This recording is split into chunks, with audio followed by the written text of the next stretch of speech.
Hi guys, మీ ఇంట్లో stair case construction చేస్తున్నట్లయితే నేను చెప్పే ఈ వాల్యూస్ని సేవ్ చేసి పెట్టుకోండి. నెంబర్ 1, స్టెప్స్ రేసర్ హైట్ వచ్చి చూసుకున్నట్టయితే 6 నుంచి 7 ఇంచ్ లోపల ఉండేటట్టు చూసుకోండి.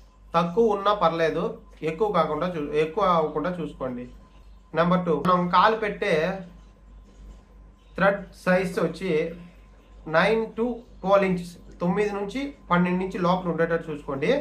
స్టేర్ కేస్ యొక్క వెడల్పు, మొత్తం వెడల్పు 3 నుంచి 4 అడుగుల లోపల ఉండేటట్టు చూసుకోండి. ఎక్కువ ఉన్నా పర్లేదు, 3 అడుగులు తక్కువ అవ్వకూడదు. 10 మెట్ల నుంచి 15 మెట్ల లోపల ఒక ల్యాండింగ్ అని తప్పనిసరిగా ఉండాలి. ఆ ల్యాండింగ్ యొక్క సైజ్ మినిమం 9 స్క్వేర్ ఫీట్ అనేది ఉండాలి. ఎక్కువ ఉన్నా పర్లేదు, 9 స్క్వేర్ ఫీట్ కంటే ఎక్కువ ఉన్నా పర్లేదు, తక్కువ అవ్వకుండా చూసుకోండి. స్టేర్ కేస్ యొక్క రైలింగ్ హైట్ చూసుకున్నట్టయితే 2.5 ఫీట్, అదే 2.5 అడుగు నుంచి 3 అడుగుల లోపల ఉండేటట్టు చూసుకోండి.